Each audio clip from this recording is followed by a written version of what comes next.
action on climate and environment, also touches on the need to address the disproportionate impact on marginalized communities and communities of color. Thank you to Hermie and Charles of the Council on Race and Equity for your partnership and work. And thank you also to Maxine Margot for helping put together this lineup of our speakers and getting the word out. The Sustainability Advisory Board brings you this program as part of our efforts to bring educational programs to the community and beyond. And we especially look forward to the Chappaqua Performing Arts Center opening up again with an eye to bringing some movies, events, and more programming. Our board is also proud of our local initiatives. Of note, we were the first town in New York State to create a comprehensible reusable bag law. We spearheaded a local compost effort. All residents can obtain kits and bring compost to the recycling center to reduce your waste footprint. And most recently, we worked with the town to reduce noise pollution and greenhouse gas emissions from the use of unnecessary gas leaf blowers. Please help us spread the word to others about eliminating gas leaf blowers in the summer months. We have seen how these seemingly small local initiatives have a way of influencing other towns and can morph into larger statewide and possibly national policies. So please reach out for more information, and I'll put our website in the chat for anyone who's interested in learning more. As part of Earth Day and Earth Month, today's program is intended to address ways to become more active in protecting the environment and confronting climate change. We are especially mindful this year that has raised a number of other issues to the fore: COVID's impact, climate catastrophes, and this growing need to confront racial injustice. And so this program also seeks to educate how these issues often merge and the steps we can all take to promote environmental justice. So with that, I am happy to turn it over to John Oppermann, the Executive Director of Earth Day Initiative, to introduce our speakers and to begin our program. Thanks, everyone. Great. Thank you so much, Tracy. So I think I'm just going to take you off of here so you don't have to sit there awkwardly through most of it. Thank you for that. Yeah. Let me just do that. Thank you, Tracy. We'll probably bring you back on later, but thank you for organizing this. I know that you put a lot of work into this. My pleasure. And now, okay, so you can all hear me? Okay, so I'm John Oppermann, Executive Director of Earth Day Initiative, of which Tracy and Taylor both sit on the board, and I'm super happy to be working with both of them on this project today. So I'm gonna launch a poll that just gauges people's sort of questions and interest in the topics that we're talking about today. And then we're gonna go through and get quick intros from our various panelists.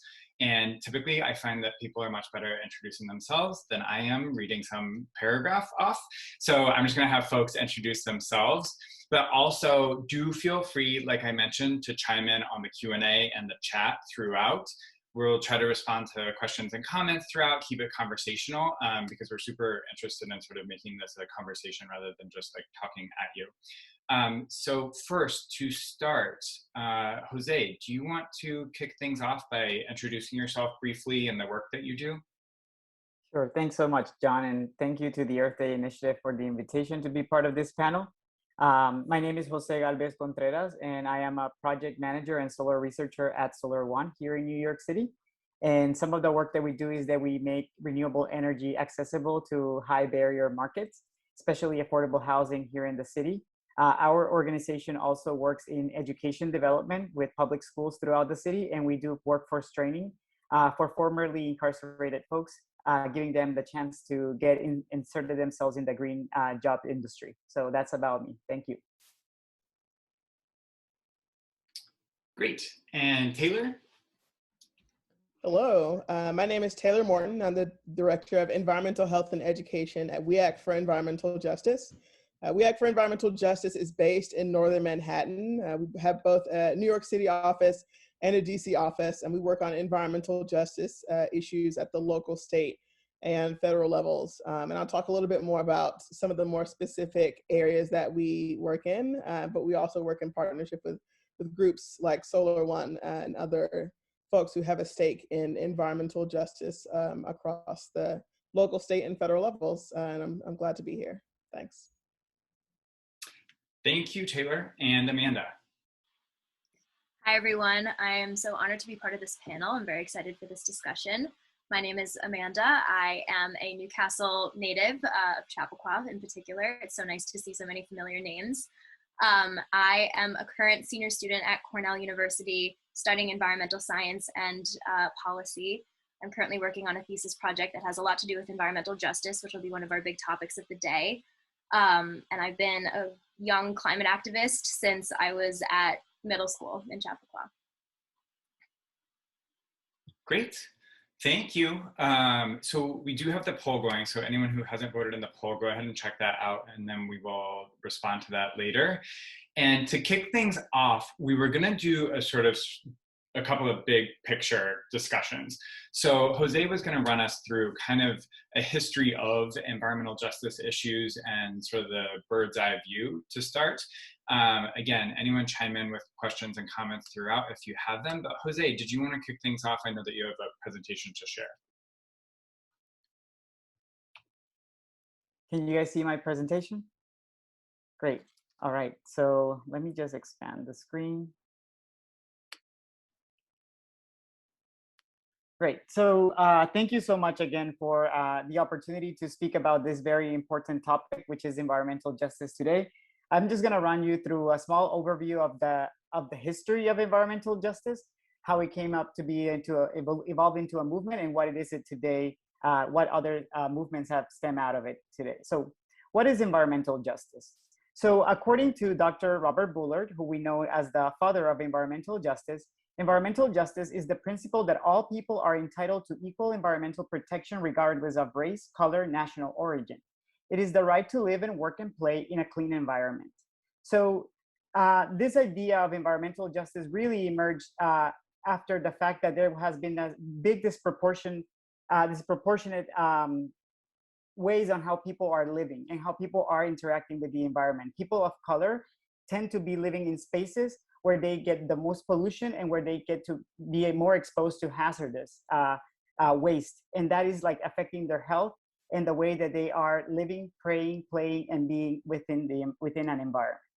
So this has been done consciously or unconsciously. And this is what we call here in the city, ideas of the urban ghettos. Communities of colors are being pocketed into spaces where they're being pushed away from the access of resources that would provide them better ways of life. So environmental justice is more than just a concept. It is also a movement. So the movement of environmental justice really started and was pioneered by Black folks and people of color. And this started in 1982 in Warren County, North Carolina, after a big emerge of a protest of toxic waste that was being done in a landfill, where people were living around this landfill, and they realized that that was affecting the public health. So after this 1982 crisis was stemming around these communities, in 1987, the United Church of Christ Commission in Racial Justice did a big research study where they found that most communities of color were actually living in close proximities to these polluting sites. And that's how the movement of environmental justice really took off, and that has evolved to what we know it today.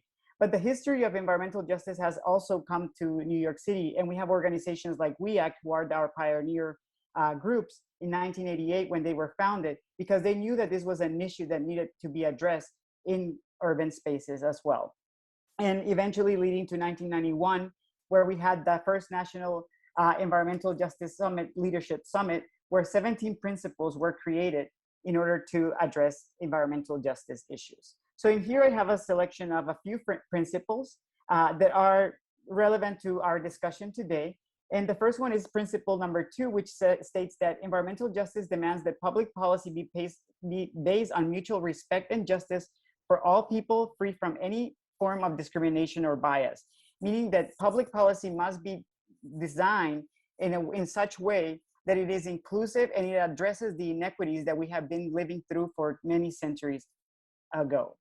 So the third principle is that environmental justice mandates that the right to ethical, balanced, and responsible use of land and renewable resources in the interest of a sustainable planet for humans and other living things or living entities. So what does it mean like this? We have a shared world, a shared planet that we all coexist within. And we need to make sure that these resources are being protected for the future of all. But at the same time, we have to do reparations for those that we have been disproportionately impacted the most before. Also, we think about environmental justice as affirming that there is a fundamental right to political, economic, cultural, environmental self-determination of all people. People have the right to speak on their own voices, and they should deserve to have a seat at the table anytime when we are speaking about these issues. So people of color deserve to be the ones who are leading this role, this new route towards achieving environmental justice, because these are the folks, and we are the folks that have been the most impacted for centuries. And we know what the issues are at the local base of our communities.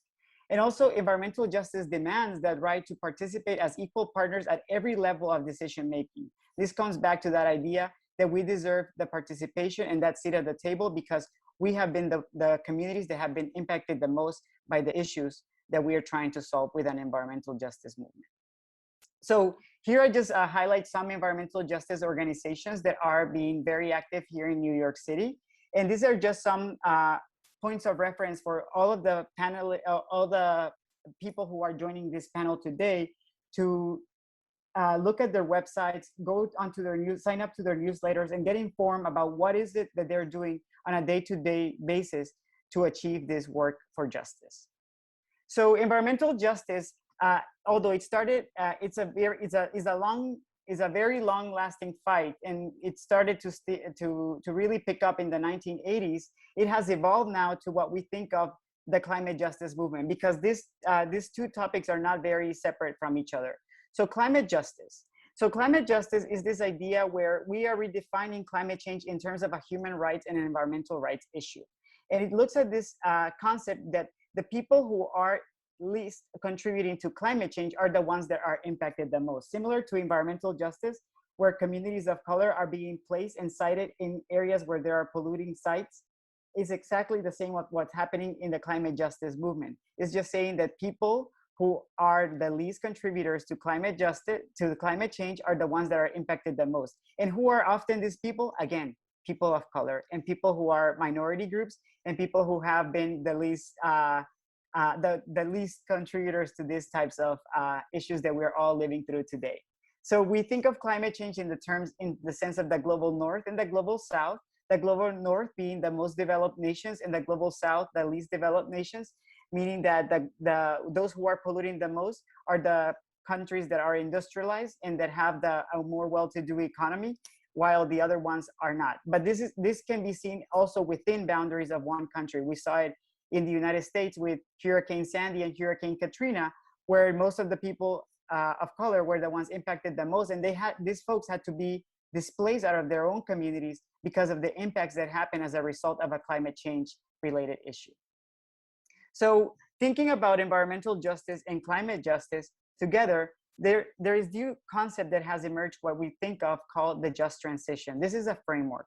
The just transition is a framework and a strategy of how do we move from an extractive economy to a living economy. What does this mean? The extractive economy is the fossil fuel dependent economy where we are extracting our natural resources, exploiting them in such way that we are not taking care of our land, of Mother Earth as it should be. And how do we move to that transition? How do we transition to a living economy? The economy where there is renewable energy, where there is a new vision on how do we live as a society. And that's what this just transition framework is trying to achieve. But the transition is just in such a way that people of color, again, have to have a seat at the table and have to be the ones leading the way for this so-called just transition. So again, this is a vision-led, unifying, place-based set of principles, processes, and practices that build economic and political power to shift from the extractive to the regenerative economy. And this has to be led by the communities that have been impacted the most. So that's the brief background and overview of what environmental justice is, how it evolved into, or how the principles have been adopted by the climate justice movement, and today that it is being an all-encompassing framework called a just transition, which started actually in the 1970s with the labor movement. Thank you. Great. Thank you, Jose. And Mary had asked, is it possible to get a copy of your presentation? Can you share that with folks? Okay, awesome. So yeah, we'll share that with Tracy and some of the other organizers, and then we can pass that along afterwards. So a few of the points that I heard you talking about were kind of the inter-US dynamics of different groups. So pollution, both traditional pollution like clean air, clean water, the kind of things that we have thought about historically, and then also the effects of climate change will impact different communities in disparate ways, but then also between countries. So the sort of like rich world, global north and global south, and then the sort of path forward of the just transition, which I would love to actually circle back to a little bit later. But I think first, what we were going to do is dive into the specific example of an organization like We Act, to use it as a kind of case study of an organization that is doing a lot of work in environmental justice and has been doing so for a really long time. Taylor, do you want to take things over for that? Yeah, absolutely. Let me just share my screen. Okay. So we at We Act for Environmental Justice, as Jose explained, been around for about 30 years. And we really focus on a lot of different issues, but those that most closely relate to health and policy and community organizing. We really work to make sure that folks of color and communities of color and, you know, folks who are living in low-income communities are, you know, treated fairly when we think about environmental involvement, environmental policy, environmental law, programs, initiatives, you know, you name it, and all those things really impact our environment. And I think for us, thinking about the historic context of environmental justice, really it gives a lot of foundation as to why we work at the local, state, and the federal levels. With an understanding that at all three levels, there needs to be change when it comes to environmental health and environmental justice. But a lot of the changes that we see on the local level are a lot more tangible, right? They're things that our residents can see, and are things that happen on the national level really happens in solidarity of other environmental justice groups who are experiencing injustices, understanding that the injustices that different environmental groups face differ depending on region, depending on the dynamics of class, socioeconomic status, and all of these other race, all these other pieces. But that the systemic oppression that you know, that all of us face really is key to finding that meaningful involvement and fair treatment, right? And understanding that fair treatment is really just the beginning, that you have to work really hard to undo a lot of the pain that communities have gone through, and really set folks up for the future. So I'm the director of environmental health and education. I work on all of our environmental health initiatives as well as our educational initiatives. And when I'm talking to teachers about environmental justice, I really like to remind folks that, you know, a lot of times we say EJ, but EJ really covers a lot of different issues. And we work on campaigns that usually, you know, 8 to 10 campaigns in an office of about 20 or so folks.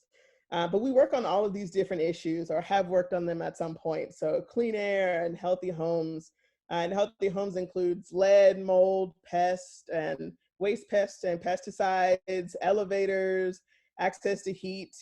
We do a lot of work with Solar One, as mentioned before, around some energy, and that really fits into the work that we do around climate justice as well, especially when we think about extreme heat.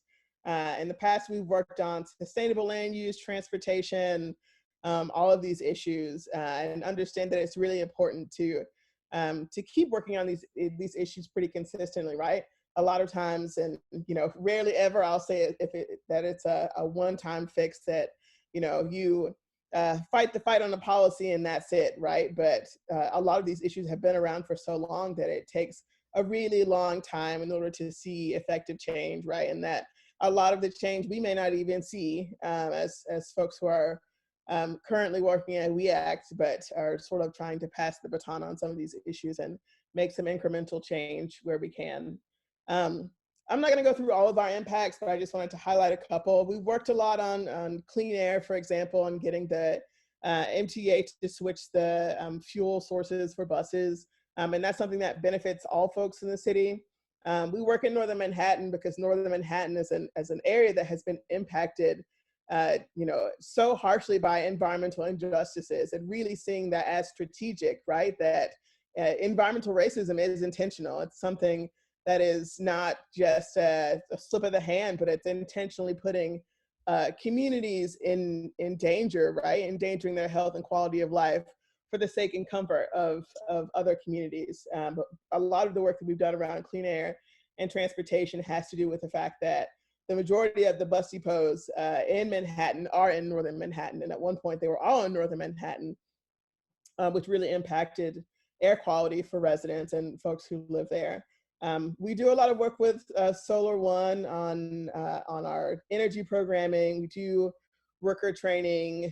We've worked a lot on policy at the local and state level, have worked with folks at the federal level to really get a good insight on what equitable work around climate justice looks like. We've also worked on healthy homes issues, especially at the local level around lead and mold, especially working with coalitions to really make change happen.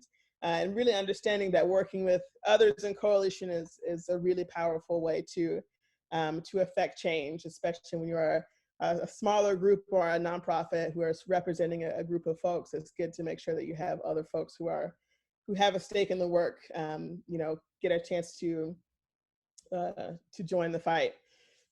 We've done a lot of different work on West Harlem Pierce Park. It used to be a parking lot that was going to be turned into a hotel, and we worked with our local elected officials to get it turned into a green space. We worked on getting a bus depot, turned from a really harmful space into a green bus depot, one of the first green bus depots in the country.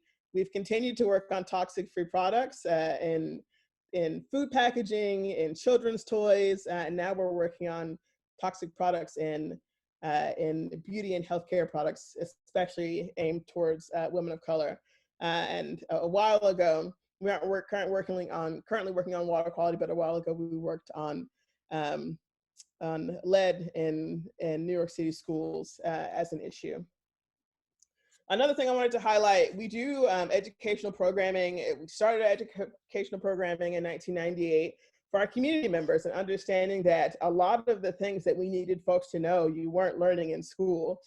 So we wanted to give folks an opportunity to learn more about these issues, and that it's hard for you to be a leader on things that you don't know as much about, right? But offering folks a stepping stool into knowing more about lead and mold abatement, knowing more about what it takes to organize, then all of these other key issues has been really important for cultivating leaders in our community. And it's a program that we continue to do to this day. But we also have a youth program. So it's a youth EHJLT that we do with the school in Washington Heights. And we've done EHJLT at a couple of different schools in the city, but it's really focused on making sure that we're building young leaders in their own communities.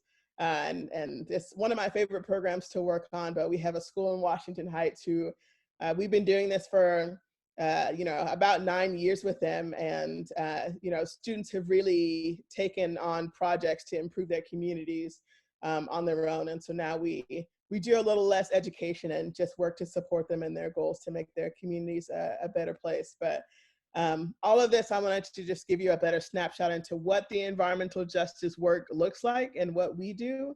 And it's certainly work that keeps evolving and definitely changes depending on what the needs are for the residents who live in Northern Manhattan, as well as folks in New York State and across the country who are dealing with environmental justice issues. I think that's good. Thank you. Yeah. And Taylor, there's a couple of follow-up questions that I wanted to pitch your way because they touch directly on what you were speaking to. So one here from Anonymous is, you mentioned that we have a responsibility to treat people equally and give everyone a seat at the table. I'm actually not sure if that was a reference to Jose or Taylor, but a few things that you had said, I wanted to throw this your way. But do we also have a responsibility to remediate problems that disproportionately affect underrepresented people? That is, should we overweight our efforts toward fixing those problems? And I wanted to pitch this to you because you had mentioned things like looking to the past, looking to historical injustices, and the importance of sort of acknowledging and addressing those. Can you say a bit more about that? I think that is maybe, tell me if you would agree, a big part of the justice piece, where it's not just going forward, but it's acknowledging the things that have been done and in some ways very intentionally done.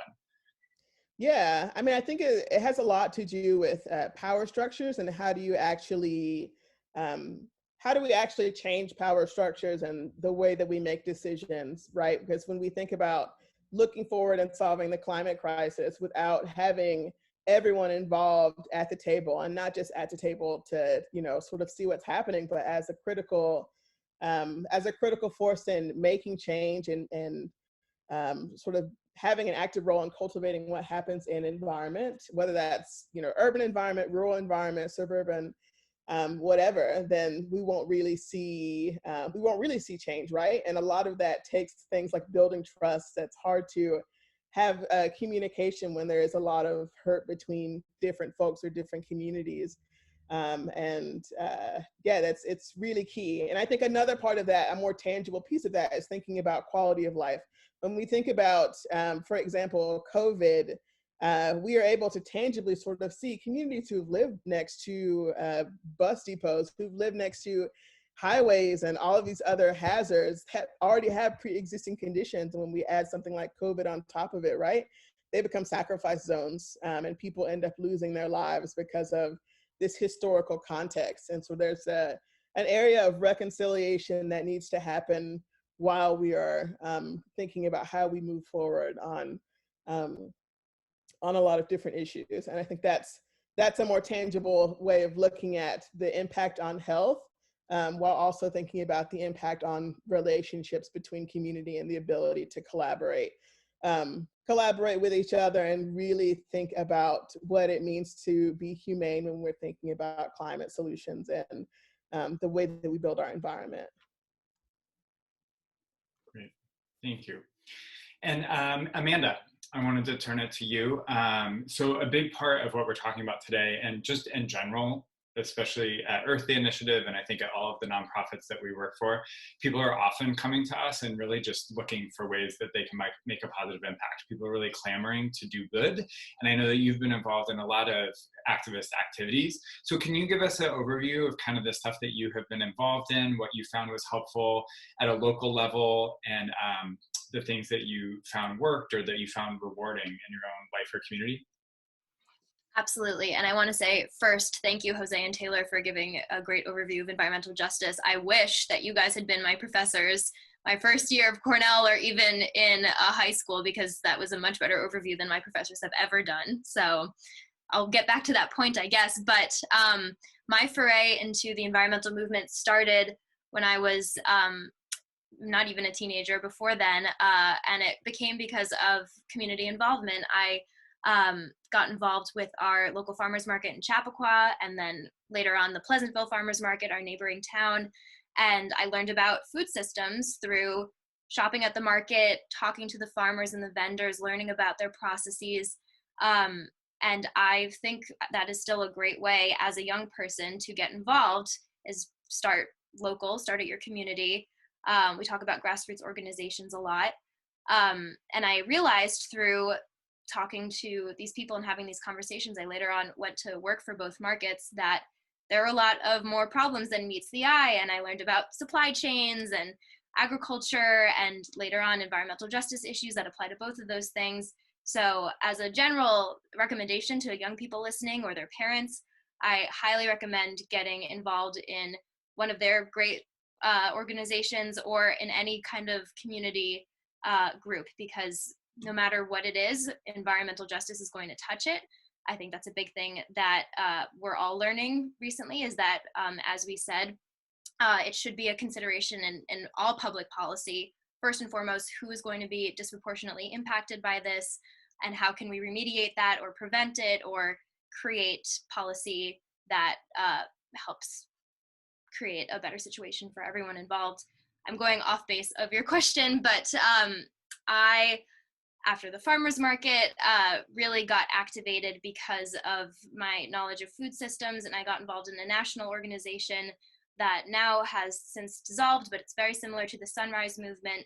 And I learned a ton just by going to meetings online. It was remote before remote work was cool. And I later on realized that this was the end all be all. And I really think that it's important to note that as a young person, if you are listening to this and interested in getting involved more, it is very real that you will experience burnout. And I know that everyone on this call can relate to that. It is a hard place to be in because it is the truth that we're in a limited time frame. I don't want to bring the mood down, but we are trying our best out here as activists and as leaders of organizations, but you will experience moments of doubt. And I think the thing that's kept me going is all the promising progress that we see local communities doing, local organizations, and also recently the good progress that we've seen on the national level within our government. But I think one of the biggest things that I've learned through my few years in this space is that you can't wait for someone else to act, and you have to take matters into your own hands. And if you have whatever limited knowledges or resources that you have, you need to use what you have to do the greatest good. I don't know if that answered that question at all. Yeah, absolutely. No, it definitely did. I think it's useful to hear specifically like what someone's personal experience was of sort of getting deeper and deeper into this kind of stuff. So that's great. We did have a couple of questions, for instance, from Tracy, kind of speaking about this topic of like what specifically can we do to get involved. So Tracy had asked about, for instance, We Act's work, but I think it also applies to Solar One's work.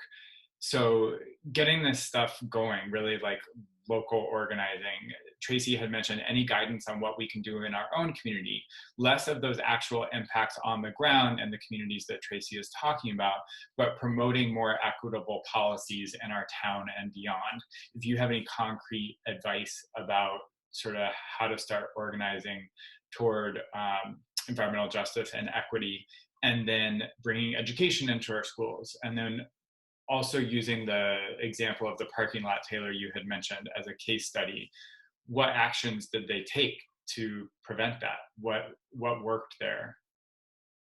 Maybe Taylor, do you want to start with that one? Yeah, I can definitely start. As far as like West Harlem Piers Park specifically, that was a project we definitely worked with our local elected officials and looked at funding that was available for that year, and really advocated that this was a need, and made a case. When we think about like that specific place in Harlem, right? It sits beside a natural gas plant. It sits beside a waste treatment facility. On top of it sits under a highway, right? That the best thing was for the community would be to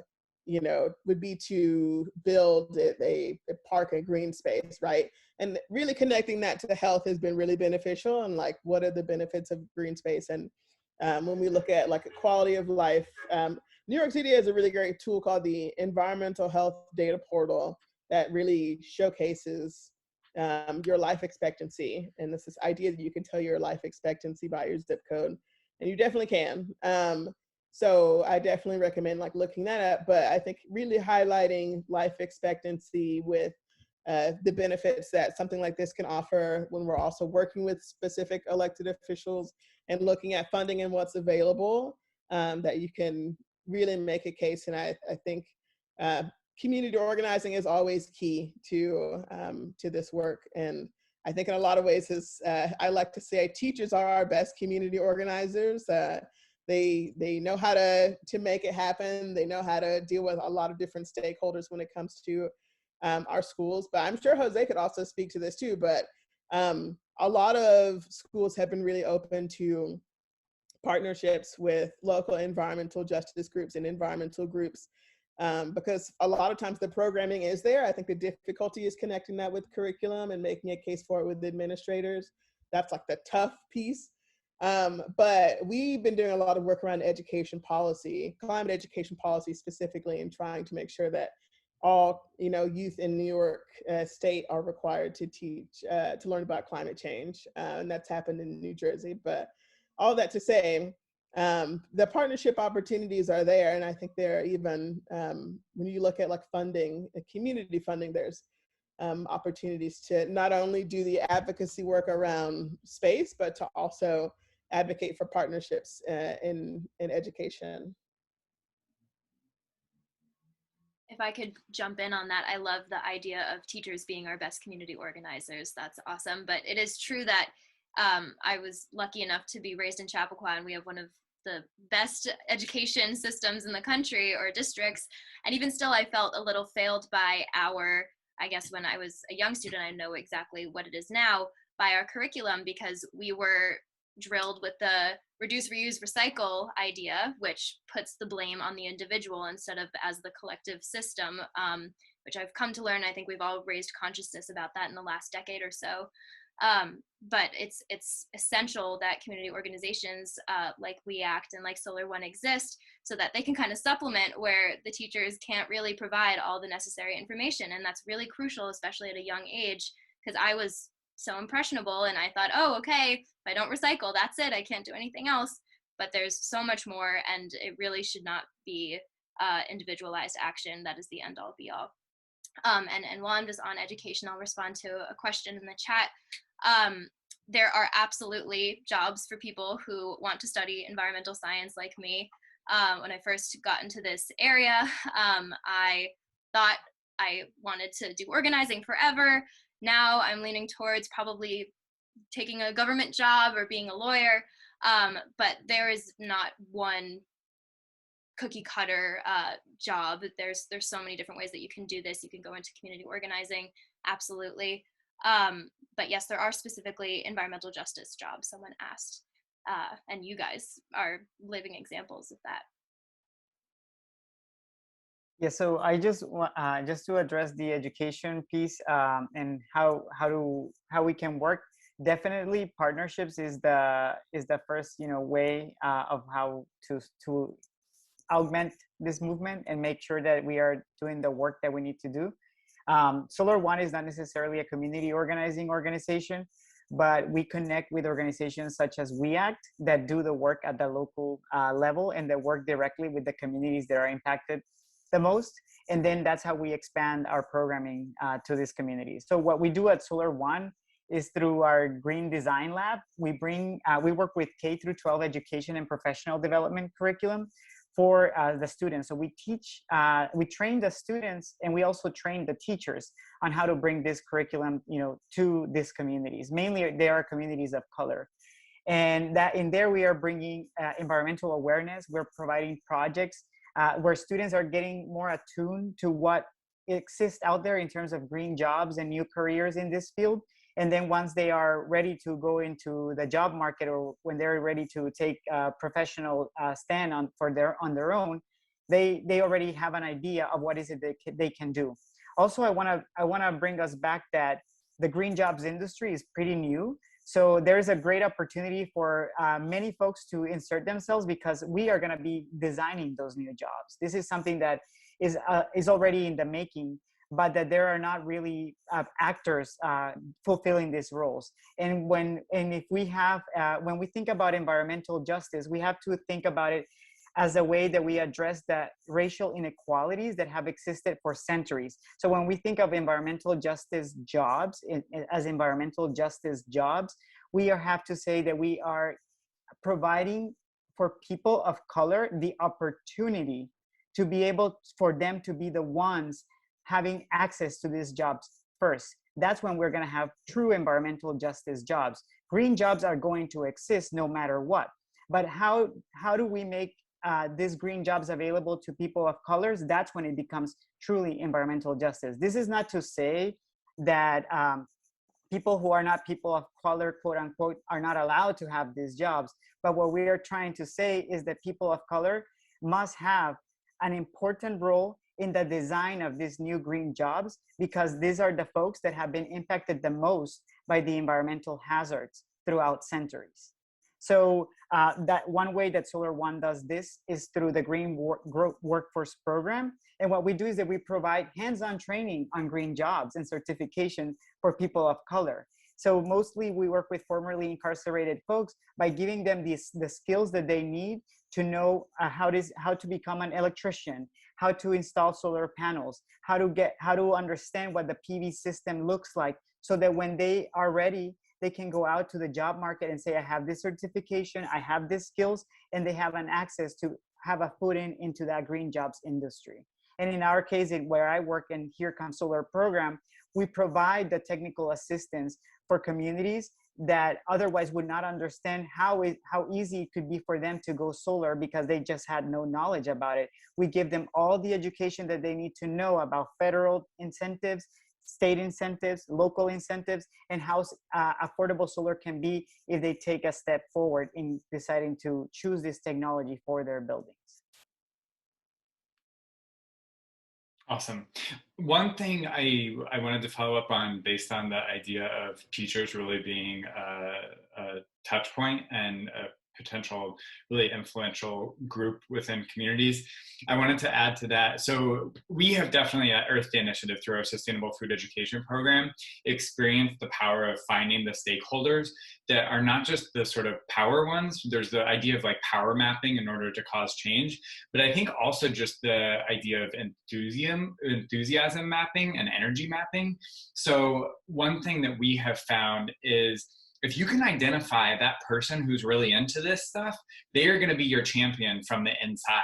So to the question about how do we get education into schools, one thing is the New York City School District has a sustainability coordinator at every school in the school district.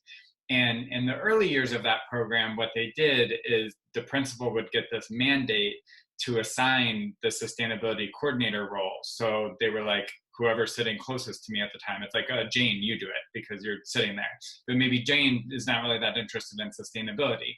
Over a couple of years, it got assigned to the person who was really into it and really interested in sustainability and already doing stuff around it. And I think that working through those kind of partners that are already going to be the champion from the inside has been super valuable to us, because that allows us to really work from the inside with a lot of organizations, because there is that enthusiasm there. You just have to find the right people to do it. Another question that I wanted to address was, in the poll, people responded to the question, what do you think of when you hear environmental justice? And it was pretty even, 64% for both disparate impacts of polluting industries and disparate impacts of climate change. A little less, a lower percentage of people thought about affordability of sustainable solutions. Can you all talk a bit about that? Why is that an important aspect? We've touched on it a bit with the just transition and economic opportunities, but why is the affordability of sustainable solutions an important piece to that, and how can we emphasize that to folks that maybe hadn't thought of that before? Jose, a bit of what you were saying just now relates to that. Do you want to take that one? Sure. So when we think about affordability to sustainable solutions, is again, who can afford solar technology? Who can afford, to make, to retrofit their buildings or their homes? Usually, it's not communities who are impacted the most by it. So when we think about affordability, we have to understand that the places where we live, we work, we play, we pray, and we exist as human beings, those are the spaces that we really need to think about when we are addressing environmental justice issues. Environmental justice is about pollution in communities of color. Climate justice is about climate change impacts in communities of color. So both are related to each other. They're different, but they're related. And when we have to think about when we are going to address the affordability part of it, we have to make sure that those communities that tend to be the most poor are also having an equal footing when they are going to be able, for them to be able to have access to the resources in this new green wave of technology coming up. Because we're not going to live in a world that is going to be fossil fuel dependent. That is something that is going to go away no matter what. That's something that most people today agree that climate change is an issue, and that we're not going to have that fossil fuels are finite resources, and that we have to come up with a solution. So we are going to go to a renewable energy industry, but are we going to continue to live in the way that we have been operated, which was very capitalistic, extractive based, where only a few get access to power? Or are we going to expand and diverge this power to those communities that have been impacted the most? And I think that the latter is what we need to do in order to make sure that it is an affordable way to get to those solutions altogether.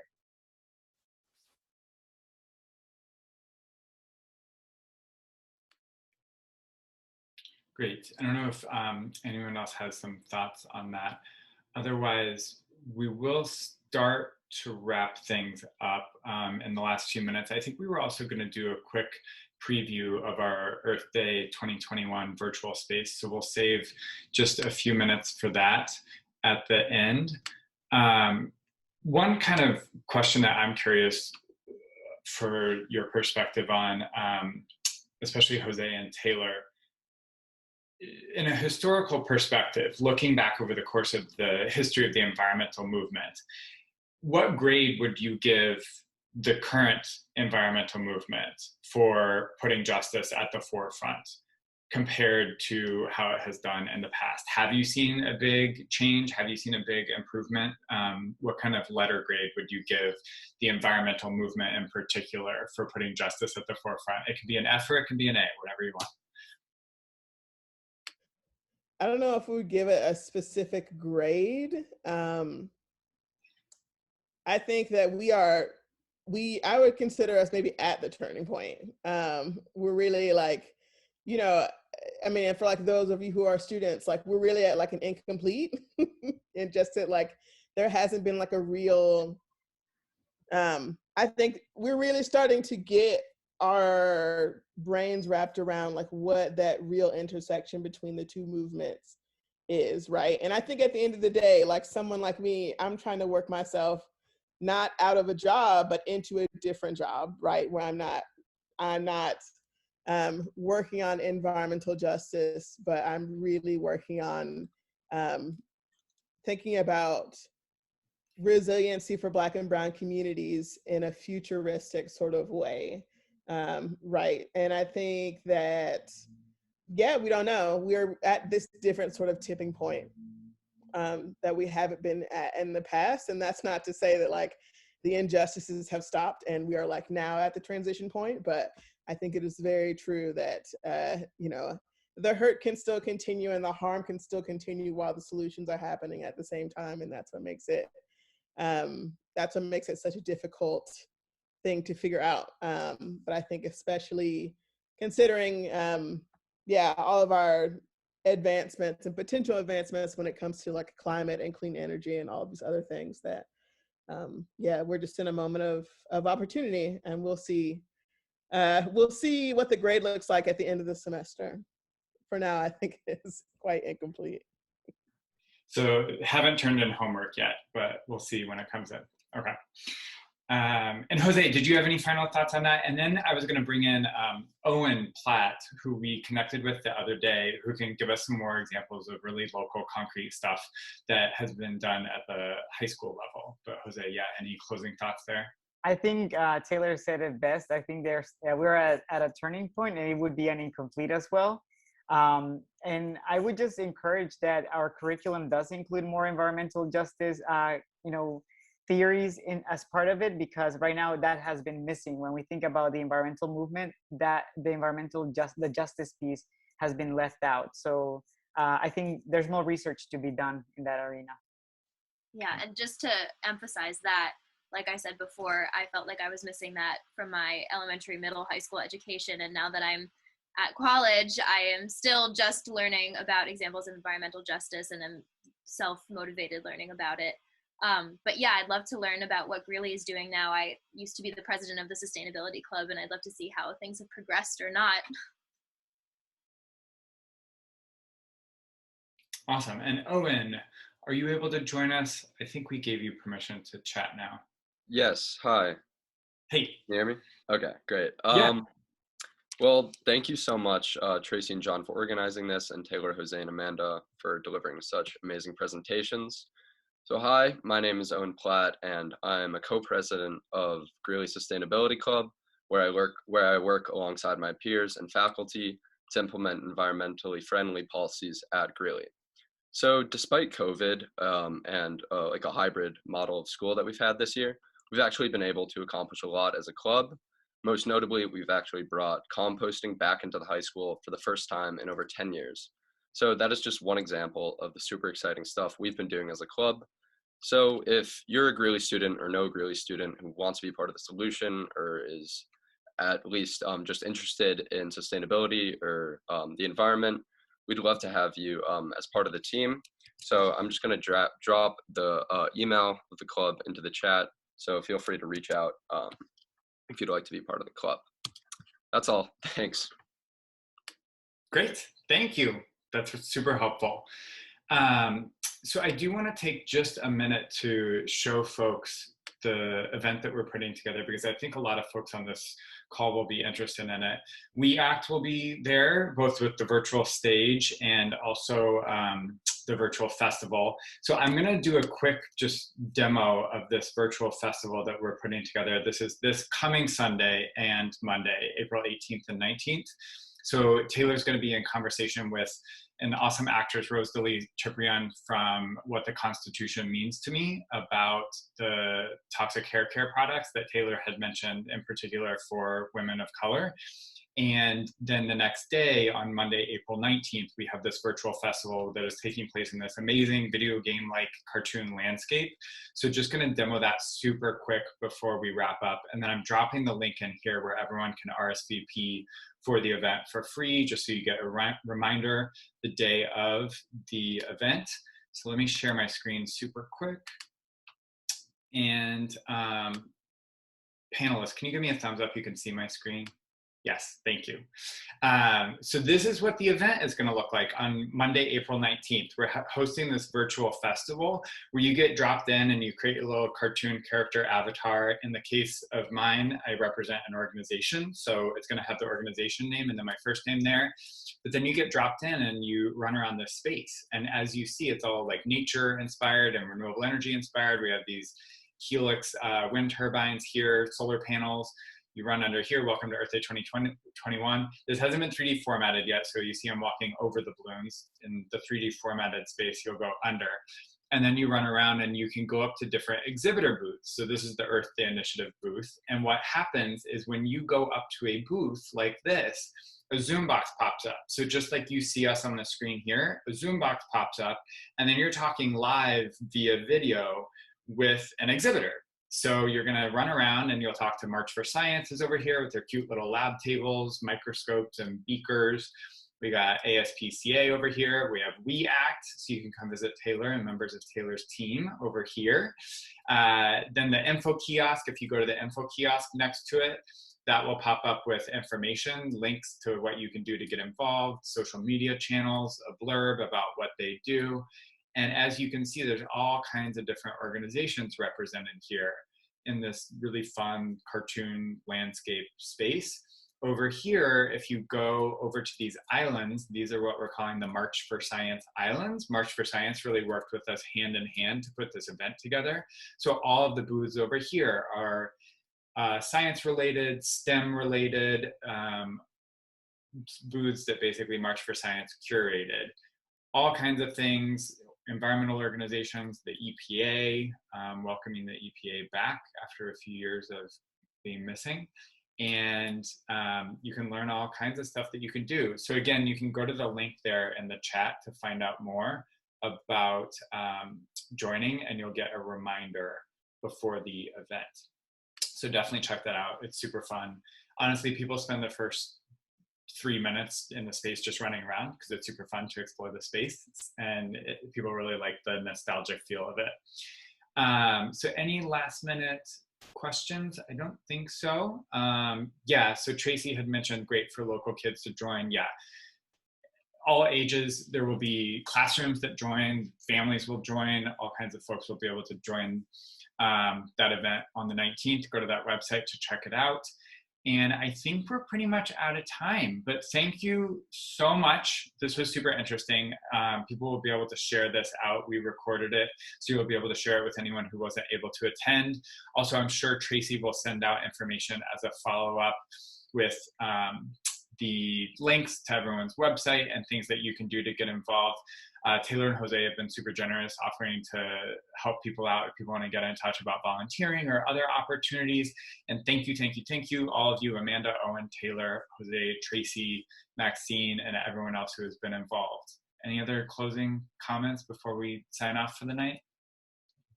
All good? Yeah, thank you so much. Thank you.